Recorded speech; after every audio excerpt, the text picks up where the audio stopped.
नमस्कार, मैं छत्तीसगढ़ अखबार के यूट्यूब चैनल इंडिया आजकल के स्टूडियो से सुनील कुमार। इन दिनों छत्तीसगढ़ में जो खबर सबसे अधिक चर्चा में है वो है रामावतार जग्गी हत्याकांड में अमित जोगी, जो कि केस में शुरू से मुख्य अभियुक्त था, जिसको कि निचली अदालत ने छोड़ दिया था, बरी कर दिया था। उनको हाईकोर्ट ने अभी सजा दी है, उम्र कैद। ये सबसे बड़ी खबर है छत्तीसगढ़ की और देश में भी जिनकी दिलचस्पी CBI, high court, supreme court, Amit Jogi, उनके पिता गुजर गए जो अजीत जोगी, इन सब में जिनकी दिलचस्पी है, उनके लिए भी ये बहुत बड़ी खबर है। तो मैं लगातार इस मामले से जुड़ा हुआ हूँ। रामावतार जग्गी, जिनका कत्ल हुआ था 2003 में, अमित जोगी और उनके साथियों ने ये कत्ल करवाया था। पहले तो मैं नहीं कह सकता था क्योंकि निचली अदालत ने छोड़ दिया था, लेकिन अब तो अमित जोगी को हाईकोर्ट ने सज़ा दे दी है उम्र कैद की, इसलिए मैं कह सकता हूँ कि अमित जोगी ने ये करवाया था और वो अमित जोगी के साथियों ने ये किया था। रामावतार जग्गी से मेरा बरसों पुराना परिचय था। इस घटना के 4 जून 2003 को शायद ये घटना हुई थी रायपुर शहर के बीचों बीच, जो जय स्तंभ चौक है, शहर का हृदय स्थल जिसको कहते हैं। वहाँ से कुछ 100 मीटर 200 मीटर की दूरी पर एक थाने के ठीक सामने अमित जोगी के गुंडे हत्यारे इन लोगों ने रामावतार जग्गी की कार रोकी, जो विद्याचरण शुक्ल के घर से निकल के अपने घर जा रहे थे। कुछ दिन बाद राष्ट्रवादी कांग्रेस पार्टी की एक बड़ी रैली यहाँ पे होनी थी और रामावतार जग्गी विद्याचरण शुक्ल के बड़े विश्वस्त थे। उन्होंने एनसीपी की छत्तीसगढ़ शाखा का उनको कोषाध्यक्ष बनाया था। जाहिर है कि इतनी बड़ी अगर रैली आम सभा होनी है तो कोषाध्यक्ष का काम बड़ा रहता है। वहाँ से निकल के वो अपने घर जा रहे थे। रास्ते में उनकी गाड़ी को रोका अमित जोगी के हत्यारे गुंडों ने और रोक कर गोली मार दी। वहाँ पर शायद कार में ही, वहीं पर मौके पर ही शायद उनकी मौत हो गई थी। इस बारे में 2 दिन पहले आपको एक वीडियो में 2-4 दिन पहले बतला चुका हूँ, जिसको बड़ी संख्या में लोग देख रहे हैं इस मामले में दिलचस्पी की वजह से। आज स्टूडियो में मैंने यहाँ आमंत्रित किया है सतीश जग्गी को, जो कि रामावतार जग्गी के सुपुत्र हैं और लगातार 2003 में, बहुत कम उम्र थी 2003 में उनकी, उस वक्त से लेके आज तक वो आज दोपहर तक सुप्रीम कोर्ट में लड़ाई लड़ रहे हैं। वकील खड़े हैं इनके वहाँ पर और लगातार इस पूरे दौर में मैं गवाह रहा हूँ इस बात का कि किस तरह से वो तमाम गुंडागर्दी, धमकियाँ, ब्लैकमेल, तरह तरह की हिंसा की धमकियाँ, इसके बीच में भी डटे रहे। एक पल के लिए भी न हिले न कुछ। बड़े बड़े गुंडे मवालियों ने उनको धमकियाँ दी थी। तो मैं उसी पूरे सिलसिले में, आज की घटना तो खबरों में जा चुकी है, लेकिन मैं इस पूरी घटना पे तब से लेके अब तक के पूरे इस फिल्मी किस्म के घटना पर बात करने के लिए हमने उनको यहाँ आमंत्रित किया है। सतीश, स्वागत है यहाँ स्टूडियो। प्रणाम करता हूँ आपको। तो एक घटना जब हुई है, ये 4 जून 2003 की बात है। मैंने अभी 4 दिन पहले एक वीडियो में बहुत कुछ कहा भी है इसके बारे में कि किस तरह जोगी जी को फ़ोन पे मैंने बतलाया था, बिलासपुर में थे वो उस वक्त, और कैसे उनके बेटे का नाम आया, ये मैंने कहा भी था भी, लेकिन वो लंबा किस्सा मैं तुम्हारे से जानना चाहता हूँ। तुमको उस दिन, हत्या के दिन, पहली खबर कैसे लगी थी, किससे लगी थी? आज आपके मुंह से रामावतार जग्गी सुन के मुझे भी थोड़ा से हो रहा है, क्योंकि आप हमेशा पापा को तारू भैया कहते थे। हाँ, या तारू कहते थे। हाँ, ये दोनों नाम उनके प्रचलन है कानून में, अदालत में जगह जगह रामावतार जग्गी आया, इसलिए मैं कह रहा हूँ। रूबरू मैंने जिंदगी में कभी नहीं कहा। हाँ, और हम लोग तो शायद आपकी गोदी में खेले हुए हैं या उंगली पकड़ के घूमे हुए हैं और आपको पूरी घटना इस चीज़ की पता है। आज आपको एक दिल की बात मैं कहना चाहता हूँ कि रामावतार जग्गी सतीश जग्गी के पिता तो थे ही थे, पर जिस प्रकार से वो समाज के लिए, दुनिया के लिए और विभिन्न संस्थाओं के लिए एक अच्छे और ईमानदार व्यक्ति थे। तो एक पुत्र के लिए कितना बड़ा वो नुकसान था, वो असहनीय चीज थी मेरे साथ। और पापा कहीं ना मेरे बहुत अच्छे मित्र भी थे। उन्होंने कभी भी मेरे को जिंदगी में जो भी चीज सिखाई वो पिता के साथ साथ एक मित्र कैसे होते हैं उस तरीके से सिखाई। हम बाप बेटा जिस प्रकार से बात करते थे, जिस प्रकार से घूमते थे, और बहुत अच्छा खुशहाल परिवार हम लोग का था, बहुत अच्छा। हम 2 भाई हैं, एक बहन है, पिताजी हैं, पिताजी के भाई लोग हैं, सब है, मेरी माता जी है। उस दिन हमारे घर पे कोई भी नहीं था। अच्छा। मेरा छोटा भाई और उसकी जो वाइफ है, हमारी बहू है, वो और मेरी छोटी बहन, ये तीनों इंदौर जा रहे थे। शादी थी वहाँ पे उसके ससुराल में, तो वो लोग इंदौर जा रहे थे। तो घर पे मैं, पापा और मम्मी थे। और पापा बहुत व्यस्त चल रहे थे, क्योंकि विद्याचरण शुक्ल जी ने जिस प्रकार से, क्योंकि पापा कभी पॉलिटिकल पोस्ट नहीं लिए, मैं आपको नहीं बता सकता, आपको मेरे से ज़्यादा पता है।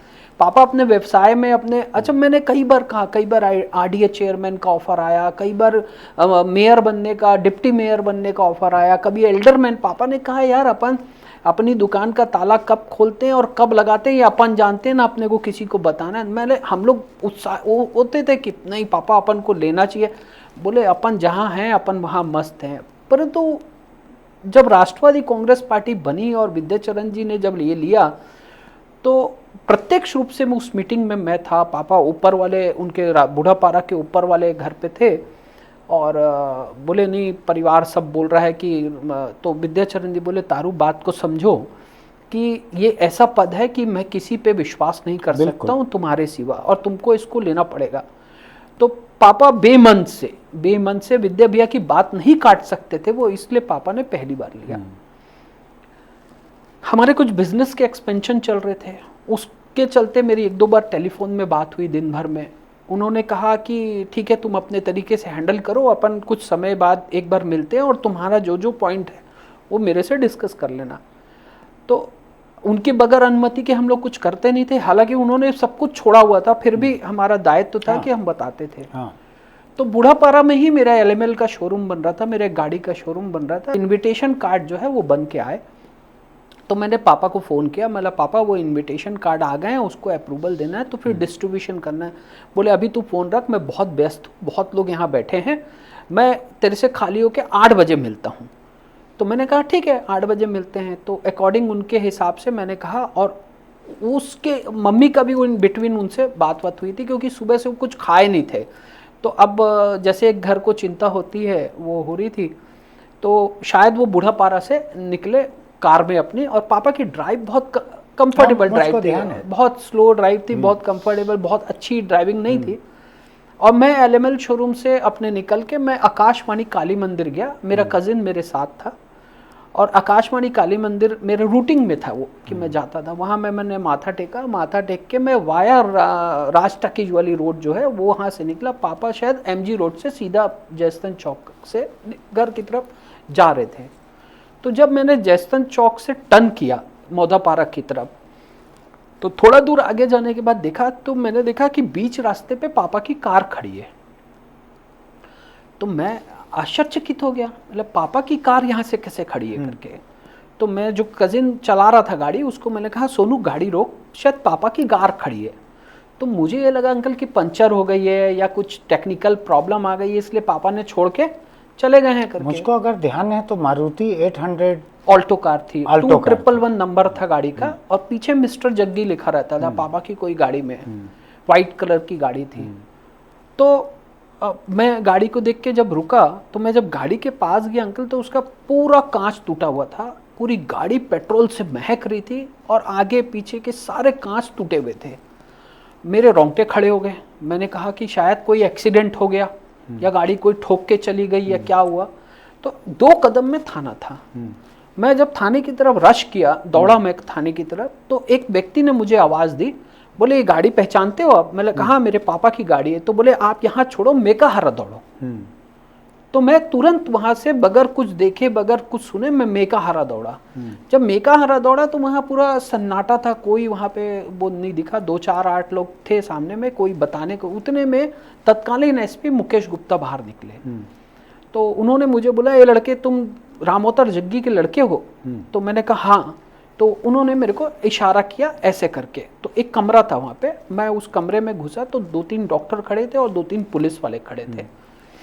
तो उसमें से शायद एक डॉक्टर मुझे पहचानता था, तो मैंने उसको इशारा किया तो उसने आंख बंद करके मेरे को कुछ समझाना, पर मैं, क्योंकि हम लोग कल्पना भी नहीं कर सकते थे ना, कल्पना भी नहीं कर, गोली की और हत्या की कल्पना भी एक आम परिवार को करना पॉसिबल ही नहीं था कि राजनीति जैसी हत्या हो तो बाद में। तो मैंने पूछा हुआ क्या पापा को? तब तक मेरे माइंड में था कि पापा का एक्सीडेंट हुआ है और पापा को हॉस्पिटल लाया हुआ है। तो मैंने पूछा भैया हुआ क्या पापा को? पापा को ऐसे क्यों रखे हुए आप? तुरंत लेके जाओ ट्रीटमेंट के लिए। बोले नहीं, इनको ना किसी ने गोली मार दी। मतलब वो पल जो हम लोग सुनते हैं कि पैरों के नीचे से जमीन खसक जाना, दुनिया पलट जाना, खत्म हो जाना, वो सब के बियॉन्ड जाके मेरे ऊपर जो बीती, मेरे ऊपर जो हुआ, मतलब समझ में ही नहीं आया मुझे कि ये बोल क्या रहे हैं। मैंने पूछा क्या बोल रहे हो आप? तो उन्होंने कहा कि आपके पिताजी को किसी ने गोली मार दी है। तो मैं बोला फिर आप लोग क्यों खड़े हो? आप लोग ऑपरेशन थिएटर में लेके जाओ। बोले वो अब दुनिया में नहीं रहे। और मेरे हाथ में रुमाल दिया, पापा की घड़ी और कुछ सामान थे उन्होंने मेरे को दिया। मैं किस तरीके से अपने आप को उसमें, क्योंकि वहां कोई नहीं, रास्ते से मैंने अपने चाचा को जरूर फोन किया था, तो मेरे चाचा थोड़ी देर में पहुंच गए और बाद में तो बहुत से लोग इकट्ठा हो गए। उन्होंने मेरे हाथ में रुमाल दिया। मतलब मैं वो आज भी, इस वक्त तक विद्याचरण शुक्ला, डॉक्टर अनिल वर्मा, ये लोग भी वहां नहीं पहुंचे थे? कोई नहीं था। ये किसी को उतने जल्दी खबर नहीं हुई और आ नहीं पाए, वो उसके पहले तुम पहुंच गए? क्योंकि मेरा रास्ता वही था घर जाने का और हमारा टाइम सेट था कि हम इतने बजे घर पे मिलेंगे। तब तक वहां मेरे पहुंचते तक कोई नहीं। और मैं जब वहां था उसके बाद वहां पे भीड़ लगना, जैसे जैसे सबको पता चला, उन लोगों का आना जाना, मेरे ख्याल से विद्याचरण शुक्ला जी तो पौन घंटे बाद आए थे, पौन घंटे बाद, क्योंकि मैं तो अंदर ही था। तो मैंने वहां पे जब बोला कि मेरे पापा को गोली मारने में अजीत जोगी और उनका परिवार है, और मैं जब चीखने चिल्लाने लगा तो उस समय की पुलिस मेरे को दबाने की कोशिश करी, मेरी वहां पे झड़प हुई। क्योंकि मैं अपने मैं आपसे, क्योंकि इतना पारिवारिक चीज है इसलिए आपके सामने बोलने में, मतलब मेरी तो दुनिया खत्म हो चुकी थी। बिल्कुल। मेरी तो जीवन की सबसे अनमोल चीज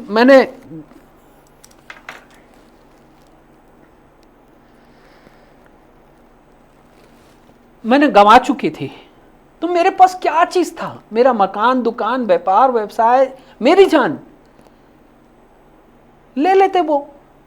तो मेरे कॉलर पकड़ा गया वहां। तो ये जोगी जी का कैसे सूझा तुमको नाम? क्योंकि पापा के ऊपर जो घटनाएं घट रही थी, पापा को जो थ्रेटनिंग आ रही थी पहले, पापा के पास फोन कॉल्स आ रहे थे। इनको कहा जा रहा था कि विद्याचरण शुक्ल को छोड़ दो जी, ऐसा कहा जा रहा था। एक्चुअल में क्या है, हमारा जो बिजनेस था वो बिजनेस समझने की चीज है कि पापा की जो हमारा जो एक हार्डवेयर का बिजनेस था, उषा वुडन वर्क्स, आप बहुत अच्छे से बिल्कुल, जानते हैं। मैं कई बार आया हूं। वो 30 साल 32 साल पुराना है। तो इंटायर छत्तीसगढ़ में हमारे 300-350 डीलर होते थे। तो अगर कोई राजनीति रैली या कोई कार्यक्रम होता था और वहां किसी व्यवस्था की जरूरत होती थी, तो पिताजी को यहाँ बैठे बैठे वहां व्यवस्था करने में कोई आपत्ति, कोई दिक्कत नहीं होती थी। वो बहुत इजीली मैनेज कर लेते थे, क्योंकि किसी भी व्यापारी को फोन करके वो व्यवस्था हो जाती थी। तो जब पापा वहां से विद्याचरण जी का साथ नहीं छोड़ा, पापा ने कांग्रेस नहीं छोड़ा, पापा ने विद्याचरण जी का साथ नहीं छोड़ा, और जो विद्याचरण जी का साथ नहीं छोड़ के कांग्रेस में रह गए, वो लोगों ने ये बात वहां पे बताई कि रामोतर जग्गी एक ऐसे व्यक्ति हैं जो विद्याचरण जी की हर चीज को सक्सेस करने में सक्षम है।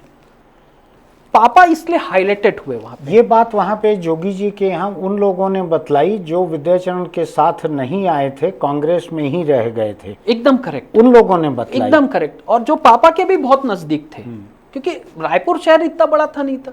आपसे भी बहुत अच्छे संबंध थे, शायद जोगी जी के भी रहे होंगे, पापा के भी रहे होंगे, और ऐसे जो लोग पापा को भी बहुत अच्छे से जानते थे। तो कुल मिला के ये है कि कत्ल की इस रात के पहले भी कई दिनों से तारू जग्गी के ऊपर इस बात का दबाव पड़ते आ रहा था कि विद्याचरण का साथ छोड़ो, जोगी जी के तरफ से दबाव आ रहा था? पापा का लायंस क्लब का चुनाव चल रहा था, स्टेशन रोड वाला जो हम पापा का ऑफिस था वहाँ फर्स्ट फ्लोर में मीटिंग चल रही थी। वहाँ पापा के एक मित्र आए, कॉमन मित्र हैं, आप भी जानते हैं उनको, मैं नाम लेना उचित नहीं समझता, तो मैं माफ कीजिएगा, मैं नाम नहीं ले पाऊंगा। तो वो आए, वो अपना कॉर्डलेस फोन लेकर आए और उन्होंने जिस लहजे से पापा से बात करी थी, और पापा को कहा ये जोगी जी लाइन में है, तुमसे बात करना चाहते हैं। तो जैसे कोई चॉइस का मौका ही नहीं दिया, ये बात करना ही है, ऐसा दे दिया। हाँ, एकदम उन्होंने दे दिया। और उनका जो रुख था और उनका था, और पापा बहुत सहज सरल सीधे थे, तो पापा थोड़ा जल्दी घबरा जाते थे। बिल्कुल। तो मेरे सामने उन्होंने फोन दिया, और ये मैं अपने बयान पे कोर्ट पे कहा हूँ, आपको कोई वो नहीं कह रहा, मेरा कोर्ट में बयान है इस चीज का। तो उन्होंने कहा कि उन्होंने भी तारू कहा, पापा को रामोतर जग्गी ने तारू कहा, जोगी जी ने। बोले तारू भैया आपकी वजह से ना हम लोग को बहुत परेशानी हो रही है, तारू तुम्हारी वजह से बहुत परेशानी हो रही है, और हम ये चाहते हैं कि तुम ये सब छोड़ के हमारा साथ दो, तुमको क्या चाहिए बताओ। तो पापा क्योंकि लायंस क्लब में भी थोड़ा व्यस्त चल रहे थे, तो पापा ने एक्सक्यूज लिया कि मेरा ना अभी लायंस क्लब का चुनाव है, चल रही है और मैं जबलपुर जा रहा हूँ, मेरे चुनाव में व्यस्त है, मैं चुनाव से आने के बाद आपसे जरूर आके मिलूंगा। पापा ने ये कहा और उस मामले को उस समय रफा दफा करने की कोशिश करी। तो जो पर्सन आए थे बात कराने, वो थोड़ा देर नाराजगी जाहिर करके तुम्हारी वजह से ऐसा हो रहा है, वैसा हो रहा है, ये तो, और मैं सुन रहा हूँ खड़े होके, क्योंकि ये सारी घटनाएं मेरे सामने थी, और वो चले गए। पापा बहुत परेशान हो गए, बहुत घबरा गए, और वहीं पे संजय गांधी चौक है हमारे ऑफिस के 10 कदम आगे, वहां पे पापा जाके बैठ गए और ऐसे करके बैठे। तो मैंने पूछा पापा क्या हुआ? बोले यार वो जिस लहजे में बात किया ना, मेरे को बहुत डर लग रहा है। मैं पर ये बात विद्याचरण, किसने? जो फोन लेके आए थे कॉर्डलेस? दोनों जो फोन लेके आए थे, वो दोनों का लहजा खतरनाक, बहुत खतरनाक। और जोगी जी ने जो वर्ड्स यूज किए कि इसका खामियाजा तुमको जो भुगतना पड़ेगा उसका अंदाजा नहीं है तुमको।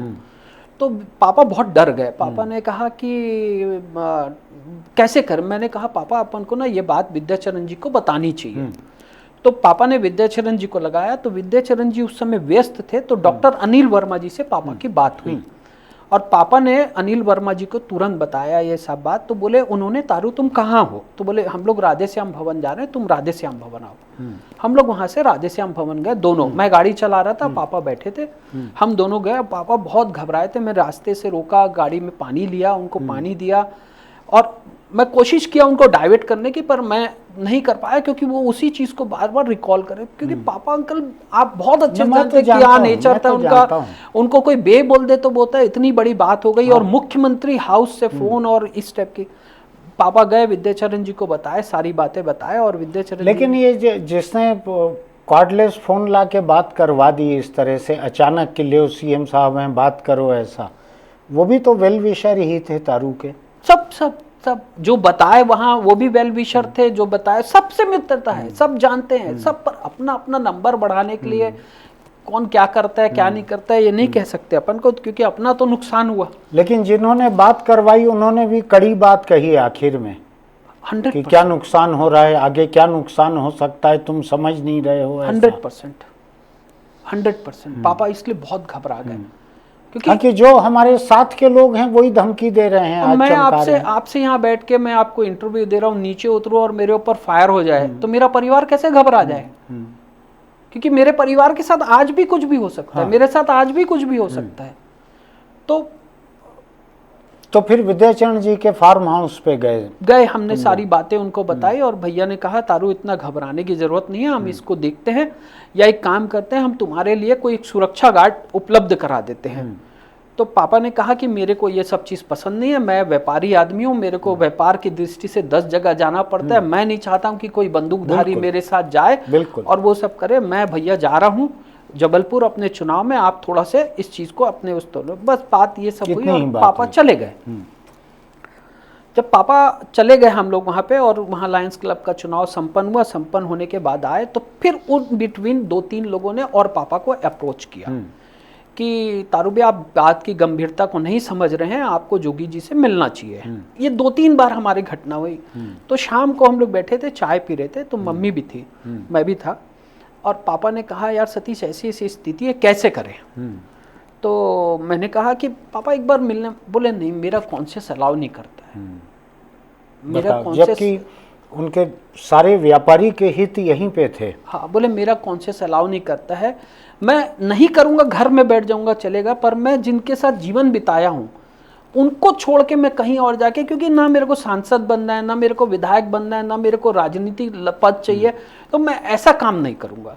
तो ये चीज़ जो है कहीं ना कहीं उनके, जबकि इनके साथ के जो लोग थे उसमें से कई लोग विद्याचरण को छोड़ के जोगी के साथ चले गए थे, मुझको याद है अच्छे से। जी बिल्कुल बिल्कुल, जो लोग कांग्रेस में रहना चाहते थे वो कांग्रेस में रह गए थे, और जो लोग विद्याचरण जी के साथ आना चाहते थे वो आ गए। मैंने कहा ना, पापा ने कांग्रेस कभी नहीं छोड़ी थी, वो विद्याचरण जी का साथ नहीं छोड़ सकते थे। तो आखिरी में यही डिसाइड हुआ कि यार ठीक है, अपन थोड़ा से अपने को न्यूट्रलाइज करें, परंतु ये पचड़ों में अपन नहीं पड़ेंगे। और पापा ने वहां जाने से अपने अपने को बचने की कोशिश, नहीं गए, वो नहीं गए, और नहीं गए, हम लोग को ये हर्जाना भरना पड़ा, क्योंकि वो बात बार बार वहां पहुंच रही थी, बार बार वहां पहुंच रही थी। तो जब तुमने ये कहा कि ये जोगी जी और उनके बेटे ने ये किया है, करवाया है ये कत्ल, तो तुम्हारे दिमाग में पीछे कई दिनों से जो बातचीत चल रही थी, जो चेतावनी धमकी मिल रही थी, वो सब दिमाग में था? बिल्कुल, जिसके आधार पे तुमने ये आरोप लगाया था। बिल्कुल। मैं आपकी बात को दूसरी तरफ लेके चलता हूं। पापा का केस हुआ, मैं 23 साल से लड़ रहा हूं। जोगी जी जैसे शख्सियत आज वो इस दुनिया में नहीं है, मैं अपनी श्रद्धांजलि देता हूं, उसके खिलाफ एक शब्द नहीं कहूंगा, मेरे संस्कार नहीं है। क्या उन्होंने पापा के लिए कुछ नहीं ढूंढा होगा? क्या वो मेरे लिए कुछ नहीं ढूंढे होंगे? अगर उनको इतना से भी राम अवतार जग्गी परिवार में कोई लूप पोल मिल गया होता तो हमको नाप दिए होते। वो बिल्कुल बिल्कुल, वो नाप दिए होते। ये लड़ाई मेरी कब से खत्म हो गई रहती। मेरे परिवार ने जो सहा है, जो देखा है, हाँ मुझको अंदाज है, मेरी तुम्हारी कई मामलों मेरी में छोटी बहन की शादी 28 साल की उम्र में अंकल भगवान ने मुझे कन्यादान करने के लिए कहा। मेरी बहन की शादी में आप भी आए थे, आप भी देखे थे, उस शादी में उन लोगों ने विपत्ता पैदा करी थी। याद है मुझको। विभिन्न किस्म के कृत्य जो इस दुनिया, मतलब नॉर्मल प्रोसेस में जो जिसको हम घिनौने कृत्य कहते हैं वो करे थे। यानी न हो सके शादी, ऐसी हरकतें की थी। सतीश कहीं से टूट जाए, एक बार नहीं अनेकों बार मुझे अप्रोच करी गई।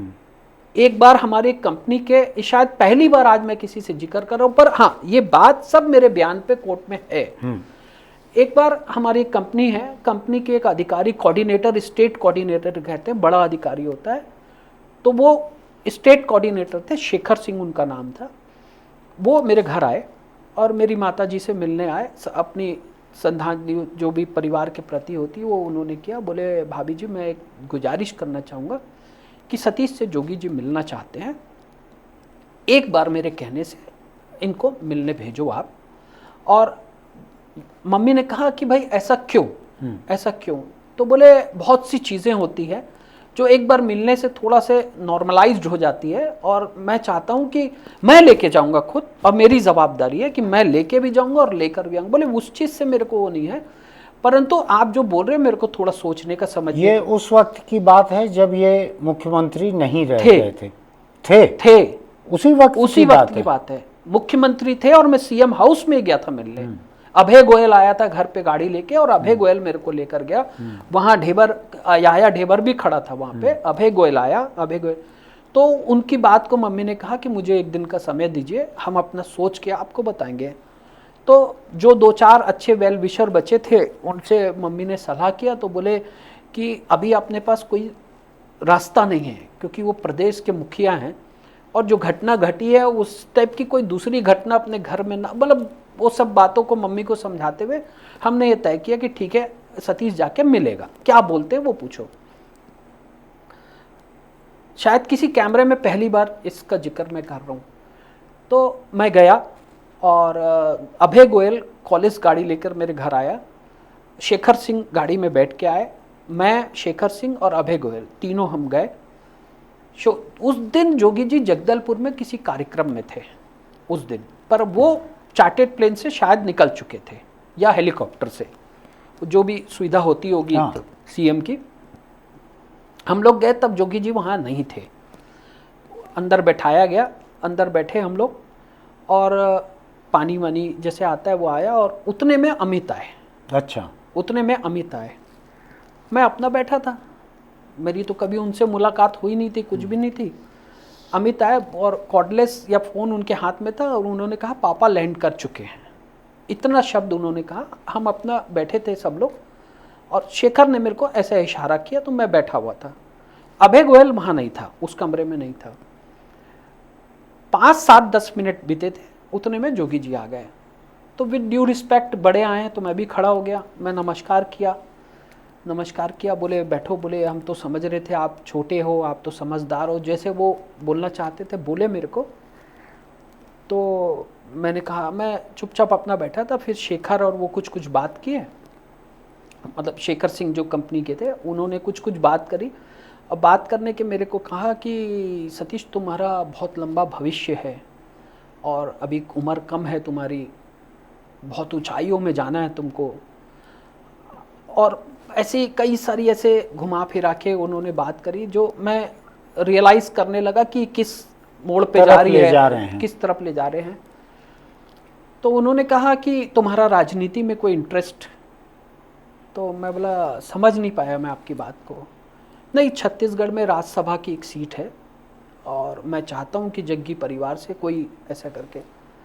बोला सर मेरे पिताजी ने कभी राजनीति में नहीं लिया, मैं व्यापारिक पृष्ठभूमि से आता हूँ, मेरे लिए व्यापार, तो व्यापार में बताओ हम क्या मदद, मतलब उसने मेरा पॉइंट पकड़ लिया, व्यापार में बताओ हम क्या मदद कर सकते हैं।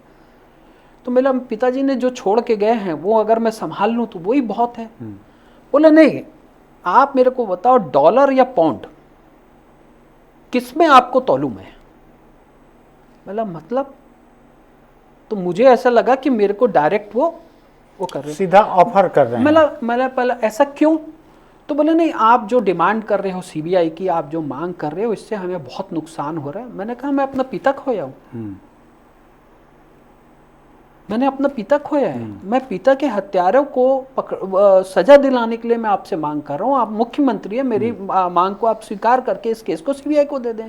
बोला नहीं, हमारी पुलिस काम कर रही है, उस पर विश्वास रखो, आपको दूध का दूध पानी का पानी करके देंगे। तो मैंने कहा आप मेरे से क्या चाह रहे हैं? तो बोले आप सीबीआई की डिमांड नहीं करो।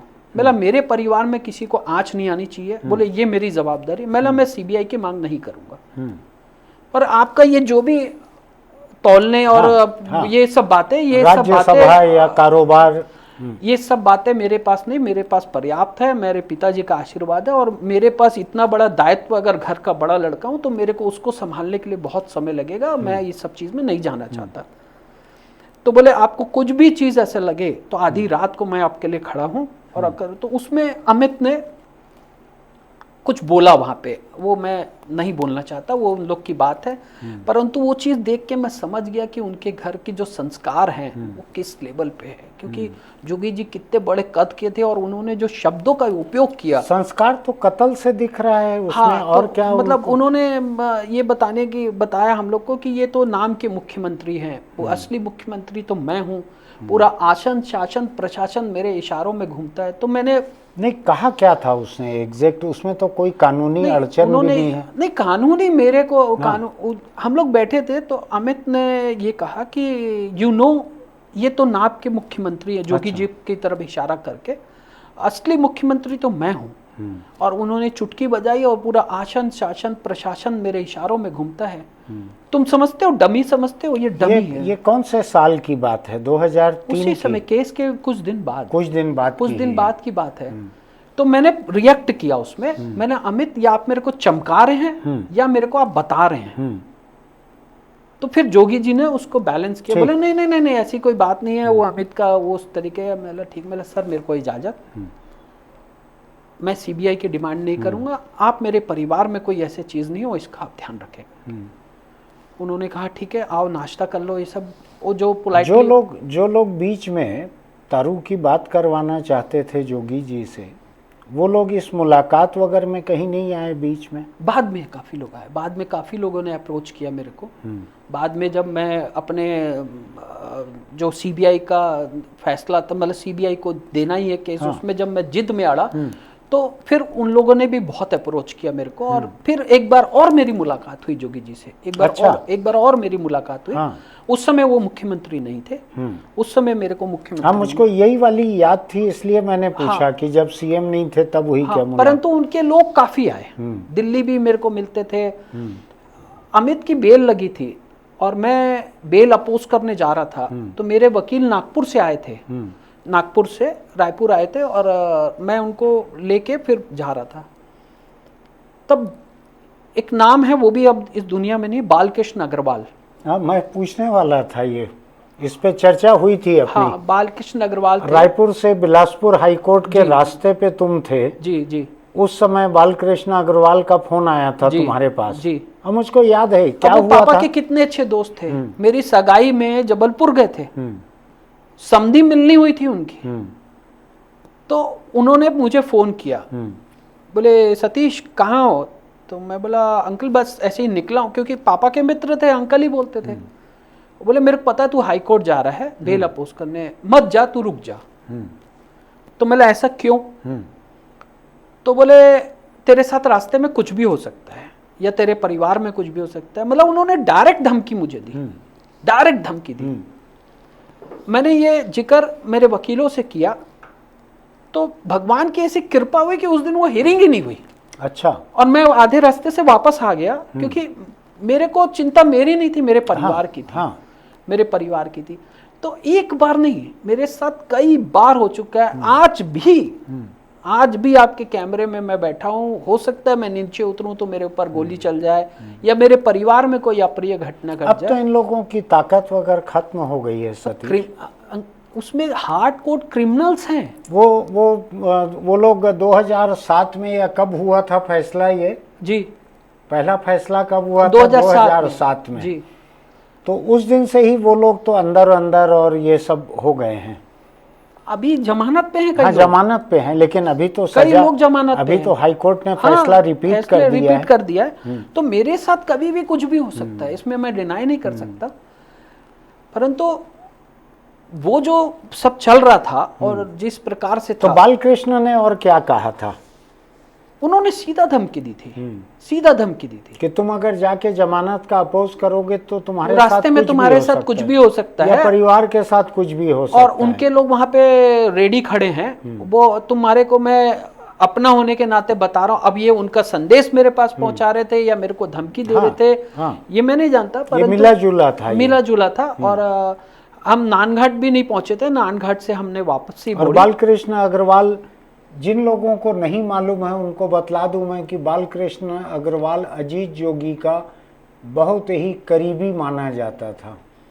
हाँ, पापा के भी अच्छे मित्र थे, पापा के भी अच्छे मित्र थे। मैंने बताया मेरी सगाई में भी साथ गए थे, वो सब था। तो मेरी सिस्टर की शादी जब हुई, जीआर मैरिज पैलेस पे था, वहां था। उसके पहले, उसके बाद में, उस समय मतलब विभिन्न किस्म के चीजें, कोई उनके लॉस के यहाँ चिट्ठी भेज देना, उसके लॉस के यहाँ कुछ सीडीज भेज देना, मतलब ऐसे ऐसे कृत्य हुए। पर लेकिन वो लोग जो हैं वो तुम्हारे साथ दमखम से खड़े रहे। सब पूरा परिवार, मेरे छोटे भाई बहन, मेरे परिवार, मेरे बच्चे, मेरे नहीं, जहाँ बहन की शादी हुई वो परिवार भी तुम्हारे साथ बहादुरी से खड़े रहा। एकदम उन्होंने कहा भैया ये कल क्या था, इससे हमारे को कोई लेना देना नहीं, आज आपकी लड़ाई में हम आपके साथ हैं। मुझको ध्यान है। हाँ, मुझको ध्यान है, तुमने क्योंकि आप परिवार के हैं तो आपको सब बातें पता है कि परिवार में क्या क्या बीती है, क्या क्या हुआ है। तो मेरा ये मानना है, मेरा ये पूछना है आपसे कि अंततः आप ये मेरे से पूछेंगे, पुलिस किसके लिए काम कर रही थी? फर्जी आरोपी किसके लिए बनाई थी? फर्जी केस किसके लिए बनाई थी? मेरे साथ जो ये हो रहा था और मेरे को थ्रेटनिंग हो रही थी, मेरे को खरीदने की कोशिश हो रही थी, मेरे को तोड़ने की, ये किसके लिए थी? वो भिंड में रहने के जो अपराधी है उनके लिए नहीं भाई, जाहिर तौर पे अमित जोगी मुख्यमंत्री अपने पुत्र को बचाने के लिए सीबीआई को अगर ये 23 साल लग गया आज निर्णय आने में, तो सीबीआई की तत्कालीन जो सरकार थी, कांग्रेस की सरकार थी, वहां इनका कितना इन्फ्लुएंस था, वहां कितने दिन फाइल रुकी रही, मुझे पता है, मैं जानता हूं, एक एक दरवाजा में गया हूं। ये सीबीआई को केस मिलने के बाद जब 10 साल यूपीए सरकार रही जोगी जी की पार्टी 2014 तक था, 2014 तक 2014 तक। तो उस बीच में ये हाईकोर्ट का फैसला, हाईकोर्ट में गया केस और 1300 या कितना दिन लेट किया 500 दिन के सीबीआई ने। आसपास, हाँ, 500 दिन के आसपास 500 दिन के आसपास केस को लेट किया। ये आ रहा है कि सीबीआई ने 1373 दिन की देरी के साथ 2011 में हाईकोर्ट में अपील की। जी बिल्कुल।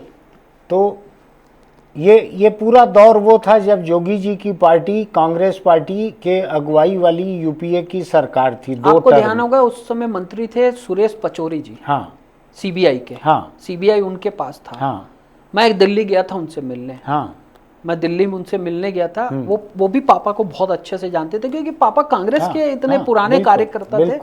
वो थे, मेरे से मिलना नहीं पसंद किए वो। अच्छा, मेरे से मिलना पसंद नहीं किए।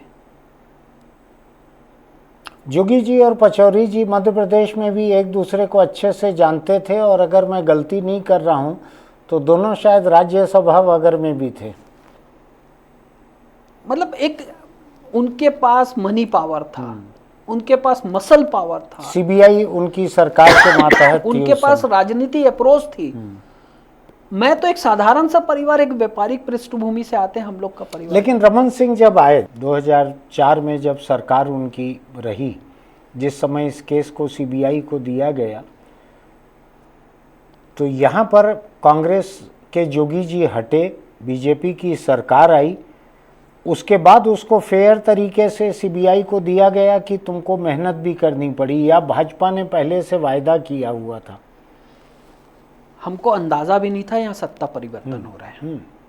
जब यहाँ दो चीज थी मेरे पास इस केस को सीबीआई को देने के लिए। दो रास्ते थे, या तो स्टेट गवर्नमेंट इनविटेशन दे, उस समय की जो व्यवस्था थी वो यही थी, और दूसरा था कि सुप्रीम कोर्ट की शरण में जाऊं। बिल्कुल। तो मैं जब अपनी वकीलों की टीम से बात किया, तो जब पिटीशन लगने के बाद हो सकता है सुप्रीम कोर्ट 4 महीना ले ले, 6 महीना ले ले, वो नहीं कहा जा सकता। और अगर तुम वहां पिटीशन लगाओगे तो यहाँ ये फिर बखला जाएंगे। तो इससे बेटर है कि हम चुनाव का इंतजार करें।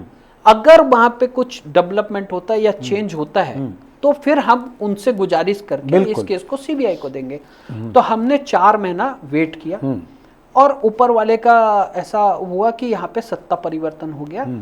और डॉक्टर रमन सिंह के मेरे ख्याल से ये पहुना में शायद ऑफिस बनाए थे, टेम्परेरी ऑफिस, तब वहाँ शिफ्ट भी नहीं हुए थे।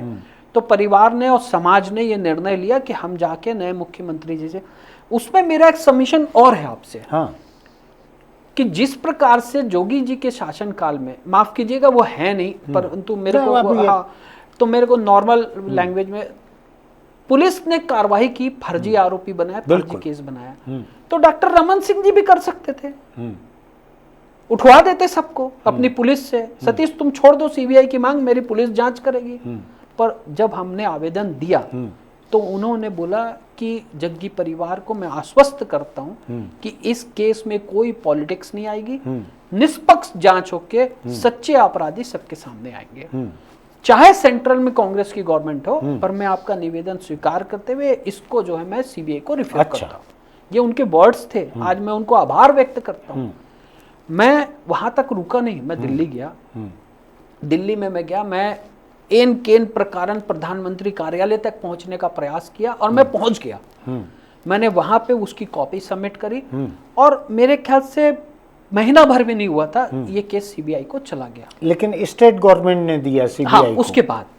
उसके बाद वो उस समय की व्यवस्था ही वैसी थी कि सीबीआई डायरेक्ट नहीं आ सकती थी जब तक स्टेट इनविटेशन ना देगा तो वो जांच नहीं इस केस में। बाकी दूसरे कोई सेंट्रल गवर्नमेंट से रिलेटेड केसेस हैं हाँ, तो आ मतलब सकती मेरे को जो बताया गया था, वो यही है, या तो स्टेटमेंट बोले या स्टेट गवर्नमेंट बोले या सुप्रीम कोर्ट बोले। तो हमने 4 महीना इंतजार किया। 4 महीने बाद सीबीआई ने जब जांच चालू की तो जाहिर है कि तुम उनसे रोजाना जांच के हर स्टेज पे उनसे मिलते रहते होगे, उनको जानकारी बयान देते। तुमको फर्क लगा कि राज्य की पुलिस जो जांच कर रही थी और सीबीआई जो जांच कर रही है, दोनों के रुख में फर्क है? जमीन आसमान का। ऐसा जमीन आसमान का। जैसे अपने स्टेट में चुनाव होता है तो हम बाहर की पुलिस बुलाते हैं कि यहाँ के किसी व्यक्ति को ना पहचाने और वो सामान्य प्रक्रिया से वो कर। सीबीआई को तो कोई मतलब ही नहीं था ना, सीबीआई के लिए तो सब नए थे, परंतु सीबीआई को एक बेनिफिट ये मिला कि इन्होंने जो फेक एक्यूज्ड बनाए थे और जो चालान पेश कर दिया था, जो जल्दी उजागर हो वो गए। क्लू वहां से मिल गया इनको, वो क्लू वहां से मिल गया। वो दोनों अपराधी जो थे, बुल्टू पाठक और सुरेंद्र सिंह, वो दोनों सरकारी गवाह बन गए। उन्होंने सीबीआई को सब बता दिया। उस समय के तत्कालीन सीएसपी, क्राइम ब्रांच अधिकारी, उस समय के टीआई, सब अभियुक्त बने, सब अभियुक्त। तो सजा मेरा भी आपसे हुई, सजा भी, हाँ, मेरे ख्याल अभी से भी सजा हुई है, गिल, त्रिवेदी, ऐसे अभी जितने भी थे। हाई कोर्ट से सजा हुई है, उनको टर्मिनेशन हो चुका है। मैं आपसे वही तो पूछ रहा हूँ कि ये लोग क्या अपराधी के लिए काम कर रहे थे? जाहिर तौर पे इस केस के समय तो किया ही है इन सब लोगों ने। भाई ये किसके लिए काम कर रहे थे? जो असली हत्यारे थे उनको भगाने में भी मदद की थी इन लोगों ने। तो बड़े बड़े नाम आए थे उस समय, बड़े बड़े नाम बड़े आए बड़े थे। नाम आए थे, आईजी डीआईजी के नाम आए कुछ थे। नाम तो अभी तक इस केस में चार्जशीट में, किसी चार्जशीट में नहीं आ पाए हैं। नहीं आ पाए ऐसे हैं। भी नाम हाँ, थे, ऐसे तुमको भी नाम मालूम है, मुझको भी मालूम है कि कौन कौन उसमें बचने की कोशिश की। इस केस में जोगी जी की भी गिरफ्तारी हो चुकी है। गंडाई पे उनकी गिरफ्तारी हुई थी मार्च माह में, परंतु उनको स्वास्थ्य के अभाव में यहाँ से बेल मिल गई थी, बाद में हाई कोर्ट से वो बरी हो गए थे। अमित 1 साल रह चुके हैं। ये बतलाओ मुझको, ये जितना 2003 से लेके 24-25 तक का जितना दौर था, अमित जोगी ने कितने बार संपर्क करने की कोशिश की? नहीं, उसकी कभी हिम्मत नहीं हुई, नहीं की कभी उसकी हिम्मत नहीं हुई। और आज भी जो डिसीजन आया ना, मैं अपने व्यक्तिगत अनुभव से आपको बता रहा हूँ, मुझे ऐसा लगता है कि जोगी जी होते ना तो ये यहाँ तक नहीं पहुंचा होता। जोगी जी का अभाव जो था ना, ये इनको भारी नुकसान दिया है। क्योंकि जोगी जी की जो क्षमता थी और जोगी जी का जो था वो बहुत। लेकिन ये बतलाओ, जोगी जी के रहते रहते तो 2007 में इस केस में सजा हो चुकी थी उनके बेटे को। बेटा छूट गया था, लेकिन बेटे के 28 साथियों को सजा तो हो ही गई थी। केवल बेटे को ही बचा पाए वो, अगर उनका कोई असर था इस मामले में तो 2007 में बचा पाए। और 2007 से लेके 2011 तक सीबीआई को अपील नहीं करने दी। ये उनके असर से हो सकता है। मैं वही कह रहा हूँ आपको कि ये सब तंत्र किसके लिए काम कर रहे थे? अपराधियों को तो सजा हो चुकी थी। तो सीबीआई, ये तुम्हारा मानना है कि 2011 तक सीबीआई भी जो है, तमाम जानकारी सबूत सब रहते हुए, लोअर कोर्ट का फैसला होने के बाद जो अपील करना है समय रहते, पिटीशन करना है समय पे, वो इन्होंने समय पे नहीं किया सीबीआई ने। सीबीआई के अधिकारियों का मैं आभार व्यक्त करता हूँ। क्या? पर जो उन्होंने जांच करी और जो किया, और सीबीआई चाहती थी कि वो जल्द से जल्द अपील करे, लोअर कोर्ट से हाई कोर्ट में। अच्छा। परंतु सीबीआई का जो ऊपरी तंत्र था, जहां राजनीति इन्वॉल्व हो जाती है, जहां परमिशन की जरूरत होती है, जहां अनुमति की जरूरत होती है, जहां सारी चीजों को राजनीति टेबल में आईने से देखा जाता है, वहां पे ये फाइल रुकी रही। सीबीआई ने इस डिले के बारे में हाई कोर्ट को क्या कहा कि क्यों इतने दिन, 1000-1500 दिन लेट क्यों कर रहे हैं? क्या कहा? हमको अनुमति नहीं मिल पा रही थी, ऐसा। हाँ, सुप्रीम कोर्ट में क्या कहा उस दिन? सुप्रीम कोर्ट ने 1 मिनट में कहा ये डिले के कारण इतनी गंभीर पिटीशन को डिनाय नहीं किया जा सकता, इसलिए हमारा आग्रह है कि इस डिले को हम वो करते हैं, खत्म करते हैं। और इस पिटीशन में सुनने लायक पर्याप्त मटेरियल है, हाई कोर्ट इसमें सुन के इसमें फैसला दे। तो ये हाई कोर्ट में भी सीबीआई ने कहा कि हमको परमिशन नहीं मिली है, इसलिए लेट हुए। अगेन थैंक्स टू मिंटू भैया, बीके मुंशी जी, आप जानते हैं बीके मुंशी जी, जब हमको ये अंदाजा हो गया कि सीबीआई अभी नहीं आ पा रही है 90 दिन के अंदर, तो मुंशी जी ने मेरी तरफ से एक रिवीजन पिटीशन तैयार करी। ठीक। उस रिवीजन पिटीशन को हम लेकर गए, हाई कोर्ट में एडमिट हो गई। टीपी शर्मा साहब जज थे उस समय, उनकी कोर्ट में हमारी पिटीशन एडमिट हुई और अमित को नोटिस हुआ। अमित को नोटिस हो गया। जब पिटीशन एडमिट हो गई तो जब बहस की बारी आई तो हमने बोला कि भाई या तो मेरी रिवीजन को अपील में कन्वर्ट कर दीजिए या तो सीबीआई की अपील का हम इंतजार करते हैं। बोले नहीं, आप इसमें बहस करो, पर रिवीजन में स्कोप कम थे, तो इसलिए हम सुप्रीम कोर्ट गए और सुप्रीम कोर्ट से मैंने स्टे ले लिया। मुंशी जी ने उस दिन मुझे सुप्रीम कोर्ट के बाहर प्रांगण में एक बात कही थी कि सतीश ये तेरी जो रिवीजन में आज स्टे हुआ है ये तेरे केस को 20 साल जिंदा रखेगी। बताओ, वो उनका अनुभव आज देखिए पूरा 20 साल हुआ है। बताओ, मुंशी जी ने मेरे को सुप्रीम कोर्ट के और प्रांगण में कहा वो था, अगर रिवीजन पिटीशन नहीं लगे रहती तो हमारे हाथ में कोई केस नहीं था। खत्म हो चुका था, खत्म हो चुका था, केस खत्म हो चुका था। यानी उम्र कैद और फिर बरी हो जाना, इसके बीच का जो फासला है ये केवल वही पिटीशन है। सिर्फ वो रिवीजन पिटीशन जो बीके मुंशी जी द्वारा लगाई गई थी, और उन्होंने जो मुझे कहा था वर्ड ये है कि सतीश ये 20 साल तक तेरे केस को जिंदा रखेगी। और देखिए वही हुआ। इन बिटवीन सीबीआई आ गई, इन बिटवीन स्टेट गवर्नमेंट आ गया, अपील एडमिट हो गई, बहस हो गई, आज सजा हो गई। यानी तुम्हारा तजुर्बा ये कहता है कि सीबीआई ने जांच अच्छे से की, बहुत अच्छे से, उसमें कमी नहीं बिल्कुल की, नहीं, इसलिए इतने लोगों को सजा हुई। बिल्कुल। फिर अमित जोगी के खिलाफ सबूतों की क्या कमी रह गई थी जो लोअर कोर्ट से छूट गया? वो अमित जोगी के खिलाफ पूरे सबूत हैं। आज जो 70 पन्ने का जजमेंट आया है, आप उसको पढ़ लीजिए। ये उसी जांच पे आधारित है, कोई नई जांच नहीं है, कुछ नहीं, कोई नए गवाह, नए सबूत कुछ नहीं है, कुछ नहीं। सीबीआई की उसी इंक्वायरी रिपोर्ट के आधार पे है ये। आप मेरे से ज्यादा अनुभवी हैं, हर रोज कोई नए पन्ने नहीं लगते न्यायालय में, डेट चेंज होती है। लेकिन लोअर कोर्ट का वैसा फैसला क्यों आया था? क्योंकि वहां अप्रोच हो चुकी थी। मैंने तो नहीं की, पर जो 28 अभियुक्त थे उन्हीं के परिवार में से एक जन जो है स्टिंग ऑपरेशन किया था। हाँ, जो कि आपको भी ध्यान है, दुर्ग में उनकी बेटी बीएल तिड़के साहब की जो बेटी थी, द्वारका तिड़के, उसको टर्मिनेट किया गया। हाँ, क्योंकि इस फैसले के पहले वो पैसा लेते हुए कैमरे में दिखाई गई थी। परंतु मैं न्यायालय का सम्मान करता हूँ, आदर करता हूँ, इसलिए मैं उस लाइन में नहीं जाना चाहता। तो ये या तो अपने आप, लेकिन लोअर कोर्ट के जजमेंट के पीछे इस तरह की बातें थी। पूरी जोगी जी का इन्फ्लुएंस, जोगी जी का पैसा, जोगी जी का मनी पावर, जोगी जी का मसल पावर, जोगी जी का पॉलिटिकल अप्रोच, अपने बेटे को बचाने के लिए क्यों नहीं करेंगे वो? और उन्होंने किया। और जो उसके सहयोगी थे, जो स्वामी भक्ति दिखा रहे थे, वो सब फिट हो गए और दूल्हा बाहर हो गया। आज तो मुझसे ज्यादा खुश तो वो लोग हैं। हाँ, ये बात सही है। मैंने आज सुबह किसी से बात करते हुए ये कहा है कि 28 कलेजों में ठंडक पड़ी होगी आज मुझसे ज्यादा तो खुश उन लोग हैं।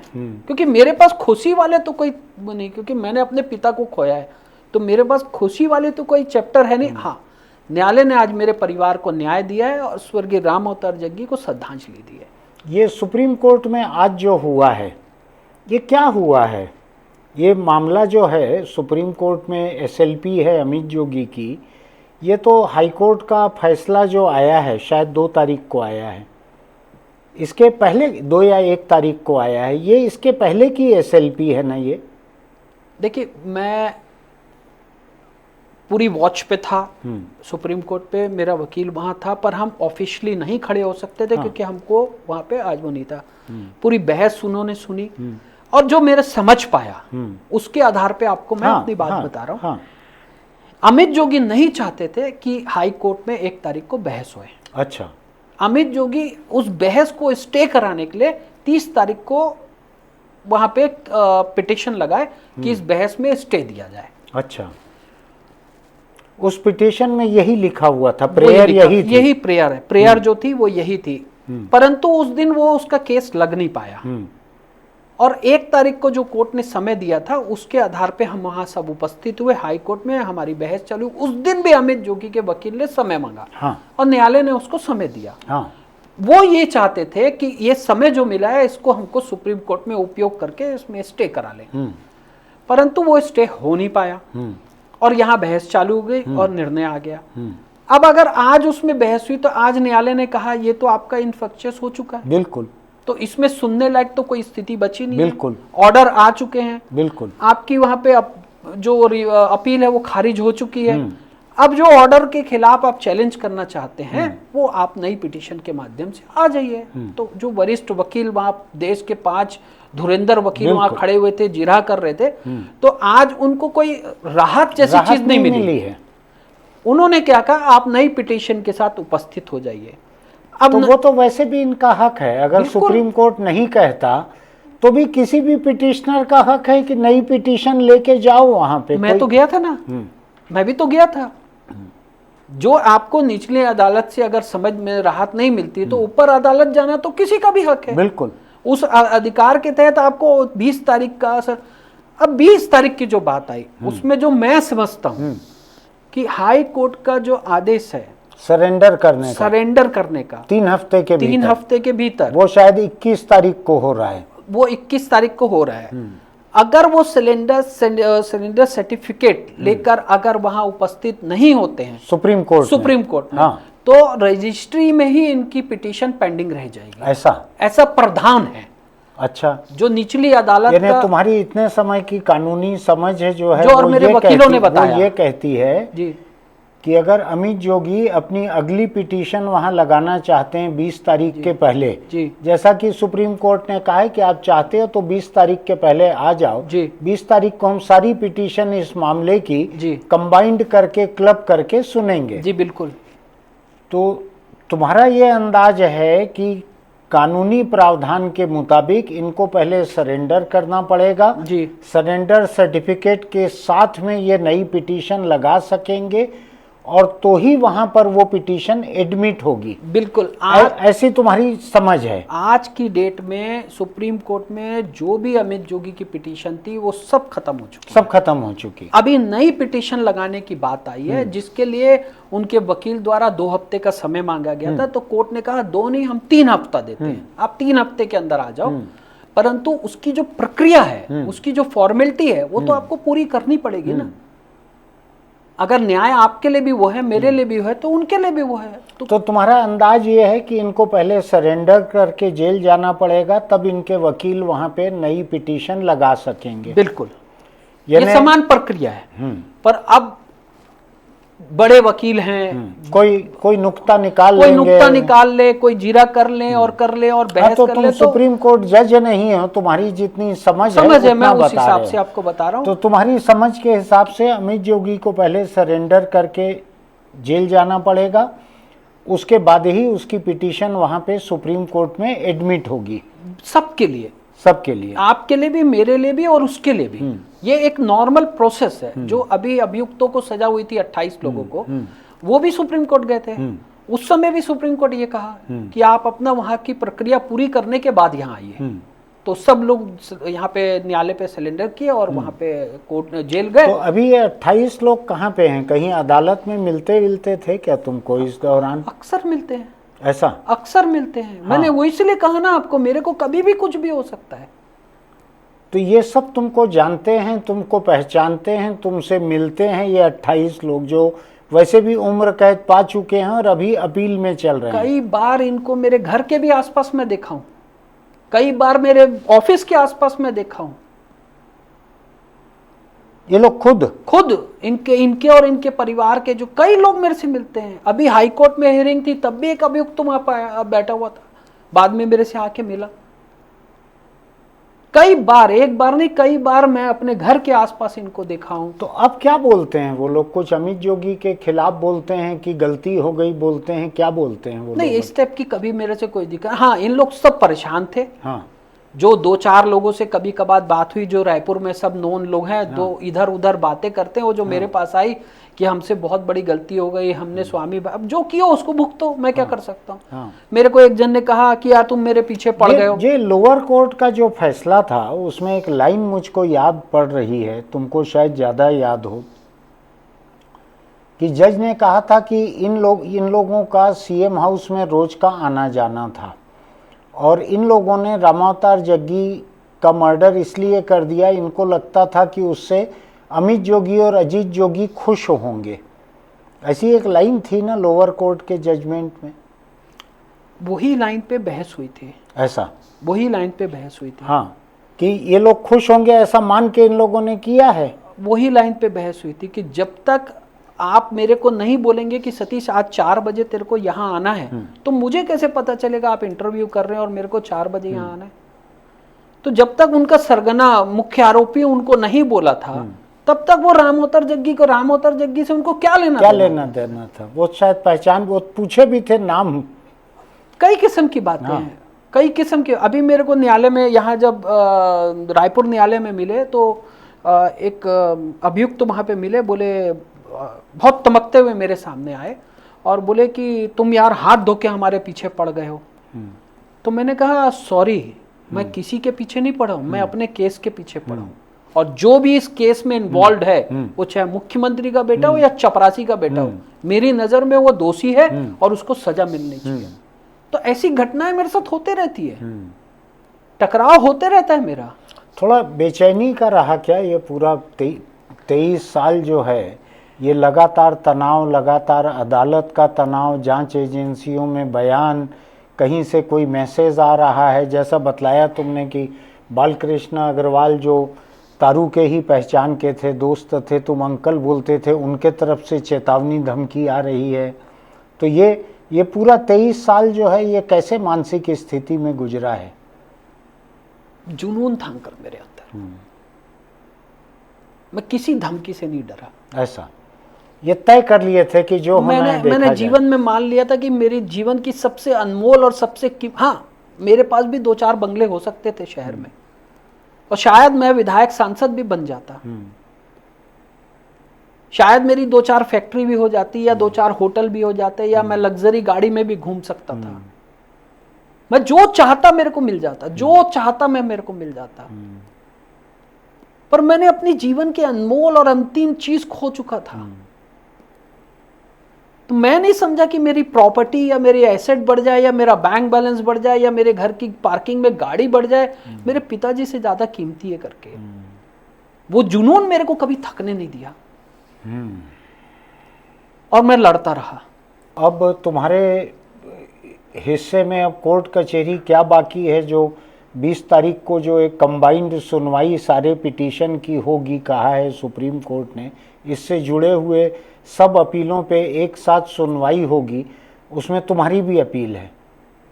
जी, तुम्हारी भी है जी, सीबीआई की भी है जी, स्टेट गवर्नमेंट की भी है जी, तीनों की है? नहीं, सतीश जग्गी और स्टेट गवर्नमेंट की अपील हट चुकी है। अच्छा, हट चुकी है, अब सीबीआई की ही अपील है। केवल जो आज CBI फैसला की आया वो सीबीआई की अपील अच्छा, पे आया। अच्छा, तो अब तुम वहाँ, हम पार्टी हैं। अब तुम अच्छा पार्टी हो, पार्टी हम हैं, तो पार्टी की हैसियत से वहाँ रहना एक बार और है। अब छत्तीसगढ़ के कोई भी न्यायालय में राम अवतार जग्गी केस में अब कुछ भी बाकी नहीं रह गया। इस निर्णय के बाद यहाँ सब खत्म हो गया। हाई कोर्ट के फैसले के बाद जो होना है वो सुप्रीम कोर्ट में होना है, और सुप्रीम कोर्ट में अब जो होना है, और जो मैं समझता हूँ वो टेक्निकल चीजों में बात होनी है। बिल्कुल, कोई मेरिट पे सब कुछ हो चुका है। कोई केस में नई गवाही, नया बयान, ये अब नहीं बाकी है। वो दौर हाई कोर्ट से पहले निकल गया। अब उनके वकीलों के अभी हाई कोर्ट में भी अभी नई गवाही, नए बयान पे नहीं गई है, कुछ नहीं। ठीक, कोई नया बयान, कोई पेपर, कोई वो जो 11,000 पन्ने की एक बात मैं सुनाई दिया, मैं कौन सा 11,000 पन्ना? 2007 में जो आपको सजा हुई थी और जो बरी हुए थे, हाँ, वही तो अपील थी सीबीआई की, उसी में तो न्यायालय ने डिसीजन दिया। वही पिटीशन हाई कोर्ट में लेकर गए, वही पिटीशन को हाई कोर्ट ने रिजेक्ट किया। तो ये अमित जोगी ने अभी जो कहा कि मेरे वकीलों को पढ़ने के लिए समय भी नहीं दिया इस 11,000 पेज को, तो ये 11,000 पेज कोई नई चीज थी क्या हाई कोर्ट में? इसलिए मैंने कहा ना, जोगी जी के नहीं रहने का ये मुझे अभाव दिखा। ऐसा मैंने आपको जो बोला यही बोला कि उस दिन चाहते तो वो 2 दिन, 3 दिन, 4 दिन अपनी बहस कर सकते थे। कोर्ट ने पर्याप्त मौका दिया। नवंबर में सुप्रीम कोर्ट ने डिसाइड किया कि हाई कोर्ट में आप इसको उस दिन भी ये 11,000 पेज उनके हाथ में थे। जब नवंबर में सुप्रीम कोर्ट ने हाई कोर्ट को कहा सुनवाई करो, उस दिन भी ये हर कागज इनके हाथ में था। उनका वकील था वहां पे, वो अपनी बात रखा। उस दिन भी वो बहस किया। यानी मैं ये समझना चाह रहा हूं कि जो कपिल सिब्बल आज सुप्रीम कोर्ट के में बोल रहे थे कि हमारे वकीलों को वो 11,000 पेज पढ़ने का समय भी नहीं मिला, तो ये 11,000 पेज इनके पास बरसों से हैं। बरसों से मेरे पास भी है। सीबीआई अभी जांच थोड़ी कर रही है। और लगातार अमित जोगी वकीलों के संपर्क में भी रहे हुए हैं। खुद वकील है बोलते हैं। खुद वकील है बोलते हैं। तो 23 साल में समय नहीं मिला 11,000 पन्ने पढ़ने का। ये गुमराह करने की बातें हैं। चलो, हम 20 या 21 तारीख को जो सुप्रीम कोर्ट में सुनवाई होनी है इस अपील के ऊपर, इसमें शायद सीबीआई और अमित जोगी, ये दो लोगों की अपील हो सकती है अगर ये दायर करें तो, क्योंकि टाइम दिया है सुप्रीम कोर्ट ने, तो हम उम्मीद करते हैं कि वहाँ से इंसाफ होगा सुप्रीम कोर्ट से। ठीक है। और बहुत बहादुरी के साथ तुमने अपने पिता के कातिलों के साथ कानूनी लड़ाई लड़ी, सामाजिक तनाव झेला, कारोबारी तनाव झेला, और इतने वर्षों में तुमने मुझको परिवार के सदस्य के रूप में कई बार ये बताया कि किस किस तरह रिश्तेदारी में कैसे कैसे धमकाना, कैसे बदनाम करना, क्या करना, ये सब किया, लेकिन लोग तुम्हारे साथ खड़े रहे बहादुरी से, और तुम सबसे अधिक बहादुरी से खड़े रहे। तो हर पिता को ऐसा पुत्र मिले जो बहादुरी के साथ खड़े रहे। ठीक है सतीश, प्रणाम करता हूँ। आपने अभी सतीश जग्गी से बातचीत सुनी, मेरे लिए थोड़ा दुविधा की बात है। मैं उनको जी नहीं बोल सकता, मैं सतीश जग्गी नहीं बोल सकता, सतीश बोलता हूँ। उनके पिता के साथ मेरा इतने वर्षों का उठना बैठना रहा, मैं उनको तारू बोल कर ही बात करता था। उम्र में बड़े थे मुझसे, लेकिन हमारी यारी दोस्ती जैसे रिश्ते थे। मैं चाहता हूँ कि दुनिया में कोई भी मुजरिम जो है अपने किए हुए जुर्म की सज़ा पाए। मैं एक दिलचस्प बात आपको बताता हूँ, मेरा तारू जग्गी से जितना घरोबा था उतना ही घरोबा अजीत जोगी से भी था, अमित जोगी से कभी नहीं रहा। मैंने पिछले वीडियो में डिस्क्लेमर रखा था कि अमित जोगी की पत्नी जो हैं वो मेरे एक सबसे करीबी दोस्त की बेटी हैं। लेकिन मेरा पेशा ऐसा है कि मुझको ऐसे तनाव, दबाव, खिंचाव, इसके बीच काम करना पड़ता है। मैंने ईमानदारी के साथ आज बात की है, न मैंने तारू जग्गी के परिवार का पक्ष लेके कोई बात की है, न मैंने अमित की वाइफ ऋचा का पक्ष लेके कोई अपने आप को प्रभावित होने दिया है। आप सोचिएगा कि आपके हाथ में जब एक एब्सोल्यूट ताकत रहती है, जब पूरी की पूरी संपूर्ण और निर्बाध ताकत आपके पास रहती है, और उस वक्त आप गलत काम करते हो तो कहाँ पहुँचते हो। जोगी जी मुख्यमंत्री थे, ये सब घटनाएं नहीं होती, तो हो सकता है दोबारा मुख्यमंत्री बनते, कुछ का कुछ हो सकता है। इसलिए अगर आपके हाथ में कभी ताकत आती है तो उसका ट्रंप की तरह या अमित जोगी की तरह बेजा इस्तेमाल मत कीजिएगा। बस आज की मेरी नसीहत यही है। आपको मेरी बातें ठीक लगती है तो हमारे इस YouTube चैनल का लिंक अपने दोस्तों को बढ़ाइएगा। हमारे YouTube चैनल इंडिया आजकल को लाइक कीजिएगा, सब्सक्राइब कीजिएगा, नोटिफिकेशन की बटन दबाइएगा, कमेंट बॉक्स में लिखिएगा आपका क्या कहना है। मेरा कोई पूर्वाग्रह दुराग्रह तो आपको नहीं दिखता है मेरी बातचीत में, लिखिएगा इस बारे में। और कोई नसीहत नहीं है सिवाय इसके कि जिस दिन ताकत आपके हाथ में रहती है उसको अपने दिमाग पे मत जाने दीजिए, ज़मीन पर अपने पैर टिके रहने दीजिए। फिर मिलेंगे।